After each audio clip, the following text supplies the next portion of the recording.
What's up, everybody, and welcome back to another beautiful afternoon here at our homestead in the mountains of North Idaho. What Liz and I are working on today is we have been doing a lot of sheep fencing, and we just kind of wanted to break it all down and explain to you guys what we have going on and what's working for us and what isn't working for us, answer some of your questions. So let's find a good spot in here and get right to it. Let's do it. Alrighty. Okay. We're down here in the barn, hanging out with the sheep, talking about sheep and sheep pasture, our mountain, electrical fencing, all of the good stuff that we've been working on for the past several weeks, really. A while. We got these sheep, we got 2 sheep last summer, and did a little bit of temporary pasturing them on different parts of our mountain, but we needed something permanent, legitimate, that would keep these sheep in, that's not a ton of maintenance for us, that will be ready for us to grow our flock as that time comes too. So that's kind of what we're doing right now, is just setting ourselves up to be successful here on out, I guess, on this homestead when it comes to raising livestock. Yeah, so I guess we could break down the entire sheep story. Yep. Liz said, we got the sheep a little while back, and initially we used just the soft, mobile poultry netting or soft sheep fencing that you can electrify and move that around, and we quickly learned that that was not going to work for us at all. Just because of the terrain of our land. Right. It's just, the netting is more geared towards a pasture or a flat field. Totally, yeah, a field, even a lawn. Right. Flattened. So that, we knew last year that wasn't going to work for us this year. So coming into the spring, we started to try to establish good pasture, because nothing about our pasture is flat here. I know, on the we mountain. even say pasture, and sometimes I feel for some people it's well, that's not pasture, but Mountain pasture. I don't know what else we're supposed to call it, because we have 10 acres of land here on our homestead up here in North Idaho, but a lot of it is mountainside. Yeah. 99% of it is mountainside, which is fine for the sheep and for the animals. They do just fine on this. It just makes it that much more difficult to establish and really get going, I guess. Yeah, but they do, like you said, just fine. More difficult to get the fence up. It's not just as cut and dry as if there was a field with no trees in your way and you just have to trim a little bit of grass. That's not us. We're doing a lot of work. We're establishing fence lines. Yep. We're clearing out the brush, and we're talking a big swath, guys. So wherever we put up a fence, we have a swath of probably 6 feet going either through the trees or through the brush. Some of this is up the side of our driveway. So we have a nice wide clearing on either side of this fence. And for us, it just gives us a little bit more peace of mind, since we do have the unfavorable conditions for what we're doing. We have that much of a buffer. So we tried to mitigate anything that we saw that could possibly mess with the fence as we were putting all of this up. And it's been working. So I guess we should talk about our fence style and what we're going with. We have a 5-strand electric fence. Each strand is about 6 inches apart. The first strand starts at maybe 4 inches to 6 inches off the ground. Yep. So that top strand ends at, I would say, under 48 inches high. And that seems to be working out really, really well for us so far. This paneling and this netting that you see behind us, this is not the fence we're talking about. It's all 5-strand plastic insulated clips going to T-posts pretty much throughout the property. We put nice solid wood corner posts. Yep. Anywhere that we're straining the wire to tighten it up. And these wires are pretty tight too. It's not they're just kind of strung up. We got the tensioners on them. Yeah, it's working really good. It's working really good. The sheep really respect the fence. Yeah, I think so too. They don't have any desire whatsoever to even go super close to this fence. They've been shocked enough times to know that they don't like that and that it hurts. They might get close enough to, get some of the grass, but most of the grass that's right next to the fence we cut anyways. So as time goes on and that grows back, they might be eating that stuff, which is helpful. But yeah, it definitely works. They respect the fence. There's tons and tons of grass and leaves and bushes and trees up there for them, so they pay no mind to it anyways. Yeah, they really, really respect the fence. And I think that's the key too, is having enough feed for them inside the pasture so they're not even interested in looking elsewhere. You know, Exactly. the goat's a little bit of a different story, but even the 5-wire fence, the 4-wire fence, our original fence on that smaller pasture that we built was it was just a 4-wire fence, and the goat he learned really quick as well. Yeah. He's been contained. He's really learned to respect the fence. So this is working out really, really well for us. And we're only a little bit into it. Exactly. So yeah. hopefully it continues that way. Yeah, we have had no issues as far as the livestock staying inside the fence. They, Right. they give it plenty of room. Obviously, there's some horror stories out there, and that's with any fencing, whether it's electric or not electric, of the animal just getting wrapped up in the wires and the fence. Right. So hopefully we don't ever come to a situation like that. Obviously, we can't predict the future, but we can say that the sheep very much respect the fence, and they give it a fairly wide berth. So I don't see any instance other than them nibbling just at the bottom grass where they should really be trying to get through this fence. Yeah, I agree. And on top of that, we bought some of the strongest chargers for the fence, the electrical fence charger, for predator, mitigation, I guess. Anything that touches this fence, guys, it's a really solid jolt. Right. Yeah, So- that's for sure. I did see some comments like in this last video, people were wondering, well, isn't that like a ton of maintenance? Like what if something falls on the fence and it stops like being electric basically? And that's kind of like, we know that it's going to be maintenance, but that's how it's going to be for any fence. If you have livestock, if you have yourself a farm, like you're going to be doing repairs no matter what. And I actually did come down the other day after a windstorm, and I could hear like the fence was clicking. So I knew that something was up. You can tell right away that something is touching the fence and it's grounding out in one way or another. And then I went over to the charger, and it lets you know, if something is touching it or not, because it's less, the volts are less than it would be otherwise, and that's when you inspect the fence. And I did, and I found like a small tree had fallen on it.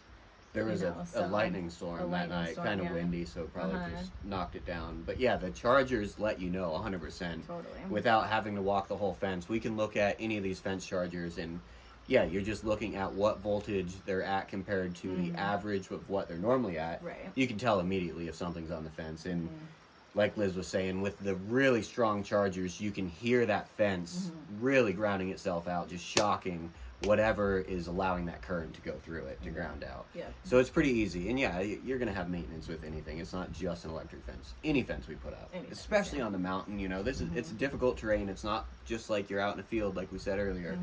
Any fence we put up is going to be maintenance. Right. And we have to also look at like ease of putting up the fence. Like sure, we had the option of putting up this, mesh netting that you see around us, the 4x4 squares.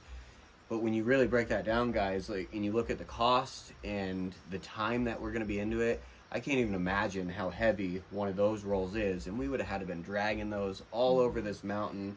Makes it really difficult when you have the uneven terrain to work with this netting, where the wire, we just need to put a T-post at every, change in angle. Right. And it makes the wire go exactly how we want it. Totally. So, we looked at a lot of different options, and every fence is going to have maintenance in our situation, for Right. sure. Yeah. So that was definitely, one of the things that we considered, and it kind of just is what it is. Yeah. As we're here for longer and, things change and things grow, like, you never know. We could end up doing, a different fencing somewhere along the line. I don't really suspect or foresee us ever changing this fence up here on the mountain. Just because that was a lot of work, really steep. But there are some other sections that we had put up that we think that a wood fence would look good eventually, and somewhere down the line, maybe we'll end up switching it up. But this should definitely work for us for years to come, I think. Yeah, really long time. We looked at the option of doing wood posts. We ended up doing T-posts. We could talk about the cost a little bit of everything. Yeah. So we did T-post and 14 gauge wire strands for the wires. I think we bought the wire in 1/2 mile rolls. We ended up buying 2 rolls. So all in all, 75 T-posts, some wire, some clips. All in all, we are about $500 into 2 very good sized pastures, I think. We have quite a few supplies left over as well. We have lots of clips left over. We have maybe 25 T-posts left over after doing all of this fencing, guys. So we still have enough supplies to get a really good jump start on whatever we're working on next, or if we find a location that has like a smaller area, we have a lot of supplies left over from this project. And it's always good to have supplies left over anyway because of the maintenance aspect of it. So we have all the tools, all the supplies here. But yeah, about $500-600 into everything, plus probably 3 weeks of work and, you know, half a dozen brand new blisters and calluses from pounding T-posts and digging holes. But it's well worth the investment into the property for sure. As long as we go through and we maintain all the work that we did, I think it's very much worth it in the long run. And I think we have a lot of room to grow. Definitely. You know? Yeah, there's more sections already that we're seeing that we could fence off, you know, and turn into that pasture. This is like all mountainside, so everything is very, very thick. And that's kind of been our plan here for a while, is to be able to like control that. I know you had said something earlier about like fires, and that is going to be really, really helpful because during the summertime, like the fire danger gets really, really high up here in Idaho, and I guess all over the Northwest really. Wildfires can get really, really bad, so I know it gives me a peace of mind knowing that, you know, the grass is shorter, the bushes and stuff aren't quite as thick, and that's our plan like throughout our entire property. It just it's going to take time for us to do section here, section here, section here, especially when we have a million other things to do as well. But I think since we do have the sheep now, you know, that's got to be one of our top priorities, is making sure that they're fed, and us not having to feed them hay when we have all of this free food up on the mountain. That would completely defeat the purpose. Yeah, obviously we have to feed these sheep through the winter just like everybody else in a winter climate. You got to feed your animal something throughout the winter, but the summer, for this to make sense to us, you know, we need to just be having them grazing. And like you said, it's managing the land as well. This isn't only for like the meat production of the sheep or, you know, having a pet or something like that. We are avidly trying to manage our land. We see that, like you said, fires, that's a huge issue. We have a lot of the noxious weeds, so that's like an invasive weed that somehow has made its way to this property. What predominantly is on our property, it's called tansy, common tansy. Luckily for us, there's not that much of it. We're getting like a really good jump on it. Yeah, so the sheep are eating it. They don't seem to mind it really at all, and we're just monitoring them and make sure they're not eating too much of it. But like I said, we don't have a ton of it on the property, but we're trying to catch it before it takes over. So yeah, it's not just like a livestock animal in our sense where we're raising it for meat. We're also using it as a tool to try to manage our mountain and like develop our mountain further and further down the line. I think years to come, after we graze these sheep up here for, you know, a while, that's when the land really starts to become developed. The sheep has been fertilizing the ground, it's been tilling the ground, it's been getting the underbrush so more light can get down to the grass. And yeah, I think that's when we really start to see the turnaround, is a few years down the line. For sure. We kind of will be reaping what we sow here, you know, in 5-6 years. I'm excited to see what it looks like. I think that they are going to make it look really good. You know, there's lots of research done out there for the effect that livestock has on land. So I think that it's going to be a good thing for sure. Yeah, hopefully this is just the beginning too. We've really kicked around the idea of trying to put a cow on some of this mountainside pasture, and we're really on the fence because our deciding factor is just the steepness of the land, and it's also really on the fence. It's at about 30 degrees, and you know, from everybody we've talked to and a lot of research that we've done, that's about the tipping point of like, yeah, you maybe could have a cow up there, maybe not. Yeah, there's a few spots like throughout the entire mountain that would definitely work. Right now we only have like the front side going. You know, we have an entirely other part of the mountain that you know, eventually we could get fenced in and sorted out, and I definitely think that like something would work up there. It's just a matter of when, you know. Just a matter of when. Yeah, we've used a mapping system. Some of you guys may know of like Onyx Maps, or you can even go to like your county courthouse probably.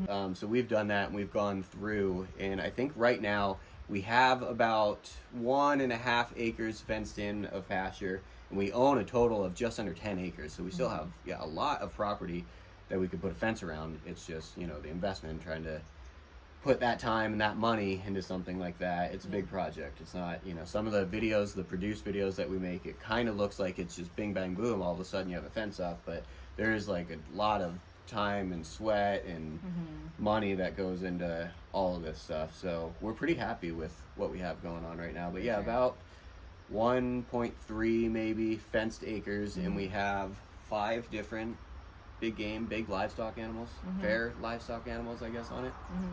They're all happy too. You know, it's cool to see. You can tell that after the winter had ended and stuff was getting green, you know, they really, really wanted to get out there. So they're definitely happy. So that's the gist of like what we have going on for fencing. And like we said, it's working really well for us so far.